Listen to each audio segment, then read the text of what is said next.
If you have yarn laying around, and I'm sure you probably do, don't spend a ton of money buying those adorable little pumpkins to decorate this fall. Even if you aren't a pro knitter, they're incredibly easy to make. We used the long tail cast on to begin, so we need a nice long tail for that, but make sure to get a little extra so you have at least a 24-inch tail after you cast on 66 stitches. So to start the long tail cast on, place the yarn over your needle, gather the two ends and secure them in your fingers, and stick your index finger and thumb between the two ends.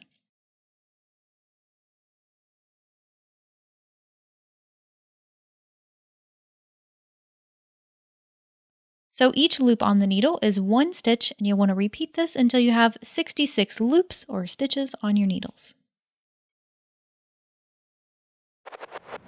My first choice for this one is Lion Brand Scarfie for one main reason. The color transitions make for the prettiest pumpkins. They also have a bunch of colors to choose from so you can match your decor, and you can buy it at just about any craft store. If you do decide to substitute and you want your pumpkin to be this exact size, do try to substitute with a bulky or a number 5 yarn, and that way things will match up. But just know that this is a really versatile pattern, so if you want a bigger pumpkin, use a thicker yarn and a bigger needle. Or if you want a smaller pumpkin, use a thinner yarn and smaller needles.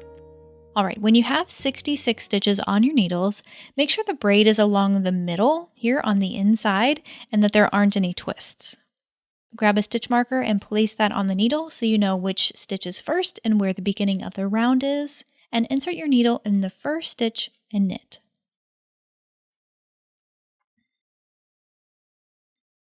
Then continue by knitting the next 9 stitches so you have a total of 10 knits.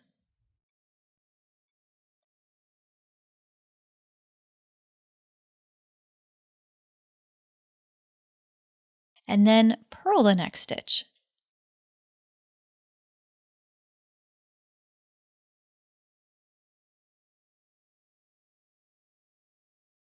So that's the repeat. Knit 10, purl 1.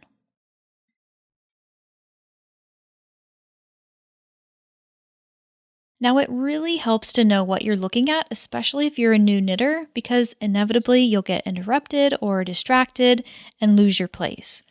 When you see a stitch that looks like this, with a horizontal line just below the needle or the cord, that's a purl stitch. So you could just count back to it and pick up where you left off. You always want to have 10 knit stitches followed by 1 purl stitch for the repeat. So if you've done everything correctly, the last stitch should be a purl. Then pass your stitch marker over and we'll continue to round 2. The good thing is you already know the repeat for round 2 and throughout the rest of the pattern. Knit 10, purl 1. So continue with that repeat until your work measures about 6.5 inches from the cast on edge. You'll lose a little bit of height with closing the ends, and the finished pumpkin will sit about 2.5 inches tall when you're done. But the pattern is pretty versatile, so if you want a taller pumpkin, just keep knitting until your work measures about 4 inches longer than you want the pumpkin to be tall. When you're ready, we'll work a simple bind off. Go ahead and remove the stitch marker, you don't really need that anymore. Then knit the first 2 stitches to start the bind off process. Then with your needle, grab that first stitch and pass it over. And that'll bind off 1 stitch. So knit the next stitch and pass it over. And repeat this for all of your knit stitches.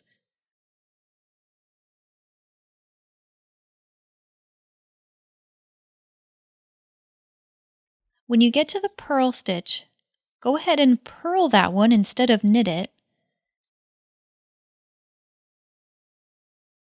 And then of course pass it over as usual. So as you're binding off, make sure you're knitting the knits and purling the purls so we can keep the pattern consistent.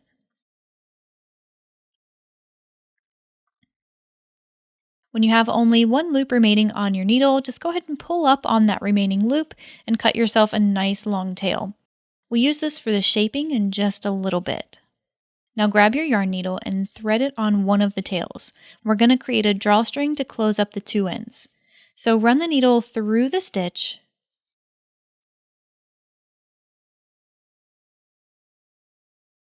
then skip a couple stitches and run it through in the opposite direction. Skip a couple more stitches, run it through again, and repeat all the way around. You need one full circle so we can draw up the end. One thing to note here, if you're using Scarfie or any roving yarn for that matter, keep an eye on the yarn. If it untwists, it'll lose its strength and fall apart, which you don't want to happen. So just make sure it stays twisted throughout the entire process. Carefully pull on the tail to draw it up as much as you can. It's not going to fully close here. We'll fix that later. Just draw it up as much as possible. Then with the needle, you'll run that around the opening to close it up even more. Now I find it looks a little neater when I focus on the areas that are already sort of popping up and when I push the ends down into the hole.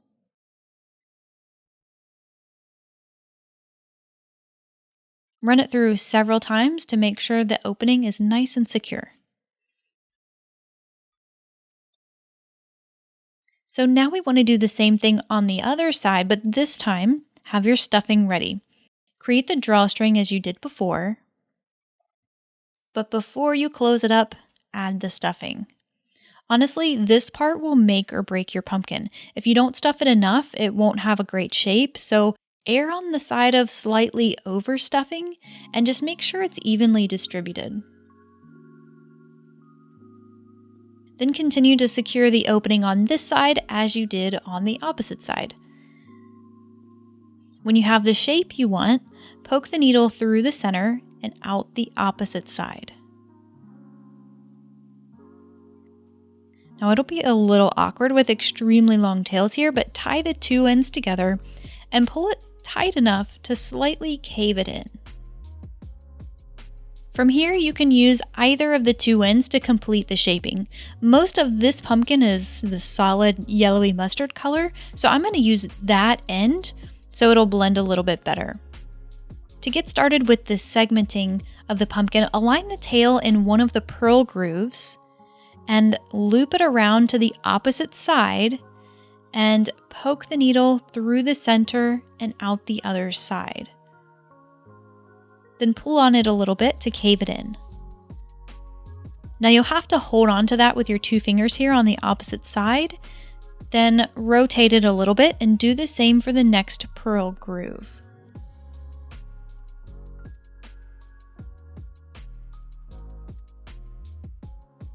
Make sure you're steadying that on the opposite side and repeat. You'll do this for all 6 purl grooves to create 6 pumpkin segments.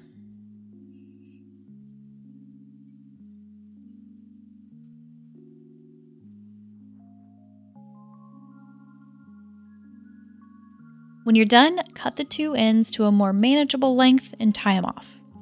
You can either weave these in or you can tie them. I'm just going to tie them because nobody's going to see the bottom of this pumpkin and I don't have to weave them in. But you can do whatever you prefer.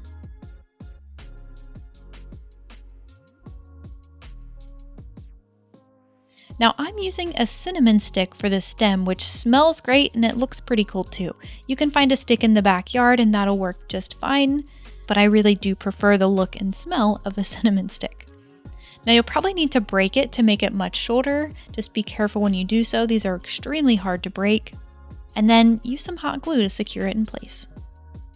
That's all for now, friend. Thank you so much for watching, subscribing, liking, and commenting.